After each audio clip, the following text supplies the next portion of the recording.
राम राम. आपल्या विश्व चैतन्य चॅनलला सगळ्यांनी सबस्क्राईब करा हो माय बाप. भगवान काय आपल्याला विचारून येत नाही आणि म्हणून आपण प्रत्येक क्षणाला सावध असलं पाहिजे. हो विठाला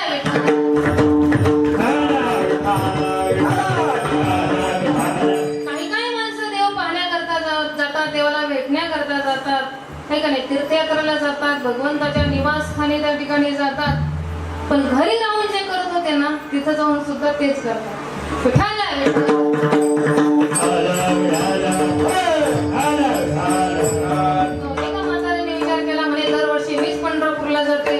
दिंडी सोहळ्यात मीच पंढरपूरला जाते, आमच्या म्हाताऱ्यालाच पायी दिंडी सोहळ्यामध्ये पाठव. आणि म्हणून तिने काय केलं, म्हाताऱ्याची पिशवी भरली, तयारी सगळी करून दिली आणि म्हाताऱ्याला दिंडी सोहळ्यामध्ये नेऊन घातलं. पण म्हातारा काही पायी दिंडीमध्ये सोहळ्यामध्ये चालत नव्हतं. पापाच्या कळती पुढे त्यांनी काही त्या ठिकाणी दिंडीमध्ये भजन केलं नाही, धारणा केली नाही, ध्यान केली नाही, भक्ती केली नाही, पूजन त्या ठिकाणी केलं नाही, पण पोताभर बिस्कुटे तेवढी गोळा केली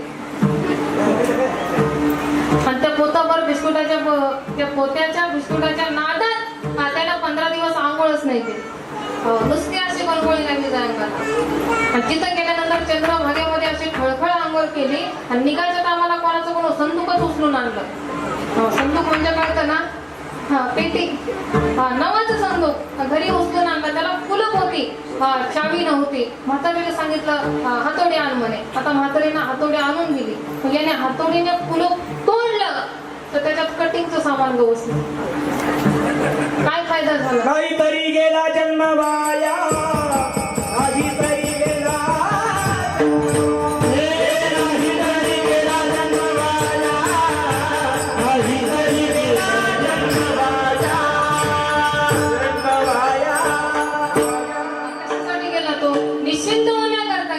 आता निश्चिंत झाला का बेचैनी वाढली, बेचैनी अशा प्रकारची वाढली. आणि म्हणून निश्चिंत स्थिती प्राप्त होण्याकरता भगवंताची संगती धरली पाहिजे, भजन केलं पाहिजे, गोपाळ भगवंताच्या संगतीमध्ये राहिले आणि निश्चिंत अशा प्रकारचे झाले. भगवान परमात्मा म्हणतात गोपाळांनो, तुम्हाला निश्चिंत स्थिती कशामुळे प्राप्त झाली? दुसऱ्या चरणात नाही देखील ते मिळे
झाली तर कन्हैया, आम्ही जे कधी पाहिलं नाही ते आम्हाला तुझ्या संगतीमध्ये मिळालं. ते भोग सुखाचे सोहळे आम्हाला प्रत्यक्षामध्ये तुझ्या संगतीमध्ये अशा प्रकारचे भोगायला मिळाले.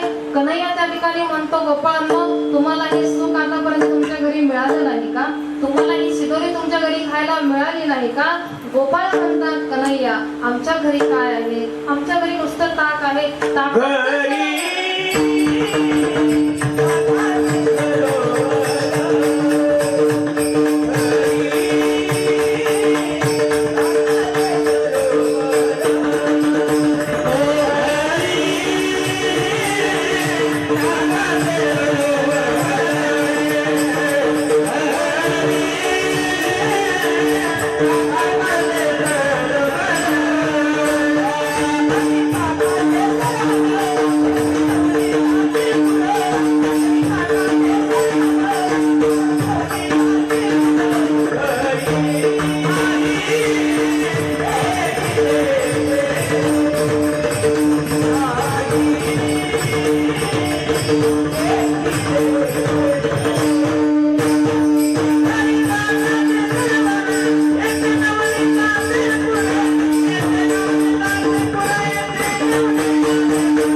सगळं सार आहे. तुम्हाला उदाहरण एक सांगते मी, विचारते दुधामध्ये सार काय आहे? हा, दुधामध्ये सार काय आहे? बरं जाऊ द्या, सोपं त्या ठिकाणी विचारते. आपण दूध दाबवल्यानंतर वरती काय येतं? साय. ती साय आपण गाडग्यामध्ये टाकल्यानंतर त्याच्यामध्ये विरजण टाकल्यानंतर काय तयार होतं? दही. आणि त्याच्यामध्ये रवी घातल्यानंतर घुसळण केल्यानंतर त्याच्यातून काय निघतं? हा, ताक आणि लोणी. आता ताक हे आसार आहे. लोण्यापासून पुढे काय तयार होतं? आणि तुपाच्या पुढे चूप. आता मला चूप म्हणता, मग कीर्तन कसं करायचं? विठाला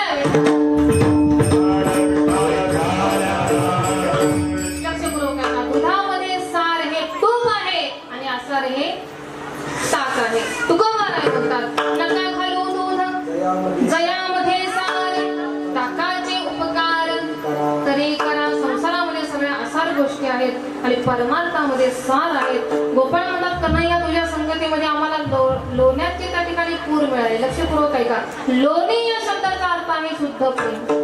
तुझ्या संगतीमध्ये कन्हैया आम्हाला शुद्ध प्रेम त्या ठिकाणी मिळालं आणि म्हणून आम्ही तुझी संगती सोडून जाणार नाही, दुसरीकडे कुठेही भटकणार नाही. तू आम्हाला दौडून दिलं, काढून दिलं, पळवून लावलं, हाकलून लावलं, तरी सुद्धा जाणार नाही.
राम राम. आपल्या विश्व चैतन्य चॅनलला सगळ्यांनी सबस्क्राईब करा हो माय बाप.